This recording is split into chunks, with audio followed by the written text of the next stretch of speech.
savez que dans les dernières élections, le Parti conservateur a fait l'engagement dans la plateforme pour une meilleure réglementation de l'industrie des consultants en immigration et plus largement à s'attaquer au problème de l'exploitation des immigrants, des visiteurs au Canada par certaines personnes qui ne respectent pas les lois du Canada ni les intérêts des immigrants. Et donc, il y a quelques mois, j'ai déposé devant le Parlement le projet de loi C-35 en ce qui concerne les consultants en immigration sans scrupules pour une meilleure réglementation de l'industrie. Et je suis heureux de vous dire que nous attendons que demain, lundi, ce projet de loi sera adopté au Sénat. Ça a été déjà adopté à la Chambre des communes. J'ai fait un exposé devant le comité du Sénat là-dessus. Et je crois que ça va être adopté au troisième lecture au Sénat lundi, peut-être mardi. Mais on est confiant que cette semaine, le Parlement que C-35 sera adopté et deviendra la loi du Canada. Et ça va rendre la pratique des consultants en immigration, des intermédiaires, illégales s'ils ne sont pas enregistrés avec l'organisation reconnue par le gouvernement pour la réglementation de l'industrie. So we expect that tomorrow or Tuesday at the latest, we will see the Senate adopt and finalize the Cracking Down on Crooked Immigration Consultants Act, Bill C-35, which has already passed the House. This will become law this week, and it makes it a criminal offense to provide advice or any other services for a fee in dealing with Immigration Canada at any point in the process. This bill addresses the problem of the so-called ghost consultants, les consultants fantômes, because right now the ghost consultants are able to operate without registering with the regulatory body CSIC because they provide advice without declaring it. So they sell their advice, they sell documents, they fill out forms, and then at the last minute they have the applicant sign the forms, and therefore we are unable to police their activity. But with the passage of Bill C-35, which is adopted in the House of Commons with all four parties supporting it, this will then become a criminal offense to offer that kind of advice or service at any stage without being a registered member in good standing of the recognized regulatory body, which is currently CSIC. Donc, ça a été la première étape dans notre lutte contre les consultants sans scrupules. Deuxième étape était nos efforts à encourager les gouvernements étrangers à prendre des mesures sérieuses contre les consultants en immigration sans scrupules.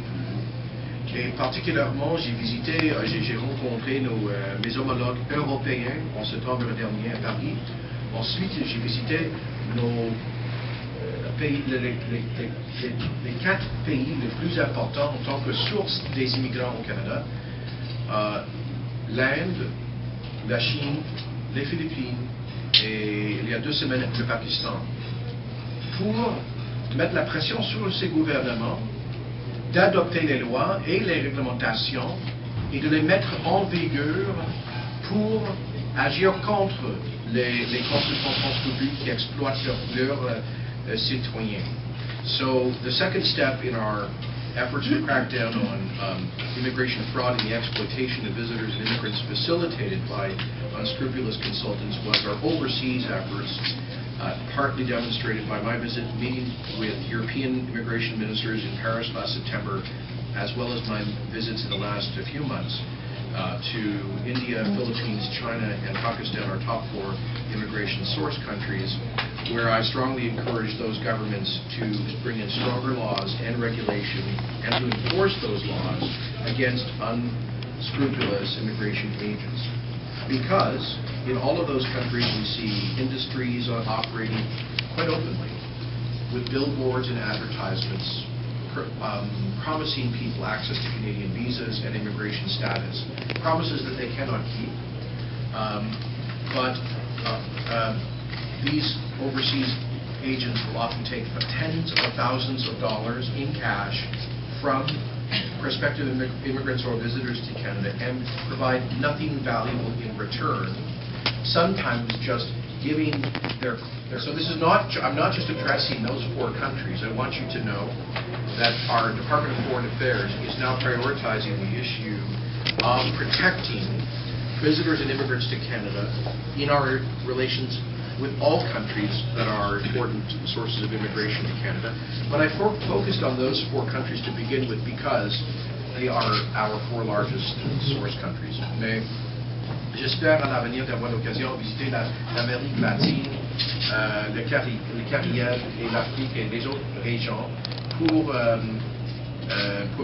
faire la soumission des organisations qui voulaient être l'association professionnelle reconnue par le gouvernement fédéral pour les consultants en immigration. On a eu un groupe de 7 experts, 3 hauts fonctionnaires et 4 experts externes qui ont étudié les soumissions et qui ont recommandé à moi, en tant que ministre, la reconnaissance le Conseil de réglementation des consultants en immigration du Canada, le CIC, en tant que la nouvelle organisation de réglementation. Et on a publié notre intention de reconnaître cette organisation-là. Il y aura une période de 30 jours pour les commentaires publics là-dessus. Nous accueillons les soumissions du public, de la public ou des consultants dans les 30 jours à venir. Mais nous avons l'intention à confirmer à la fin de cette période de consultation le CRCIC en tant que la nouvelle organisation de réglementation pour les consultants en immigration. Il y aura des périodes de transition pour que les membres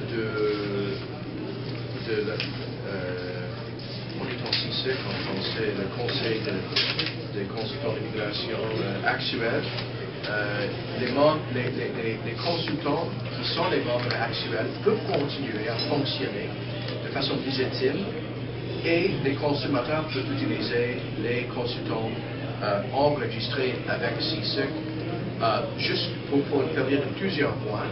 On va informer le public évidemment de date de changement, de transition entre les 2 organisations. Enfin, on a pris toutes ces mesures pour répondre à la volonté publique pour une meilleure protection des consommateurs, des visiteurs, des immigrants au Canada.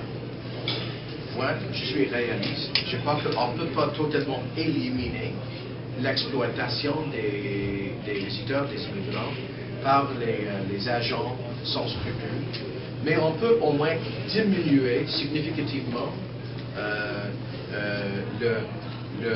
les abus et l'exploitation et les fraudes.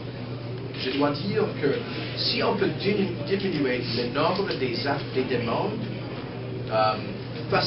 frauduleuses qui sont facilitées par les consultants sans scrupules, ça va augmenter les taux d'acceptation des visas et des demandes d'immigration par les officiels et fonctionnaires de CIC. Et donc c'est dans les intérêts de tout le monde à trouver des solutions là-dessus. C'est dans les intérêts des bons consultants, des consultants et des agents en immigration de bonne foi, et évidemment il y en a beaucoup. Ils sont nuits par les actions des agents sans scrupules. Donc c'est dans leurs intérêts et c'est dans l'intérêt de toute l'industrie, si vous voulez, des professionnels en immigration, d'avoir une meilleure réglementation. C'est dans l'intérêt de des demandeurs des visas et d'immigration, d'avoir une meilleure réglementation des lois plus fortes.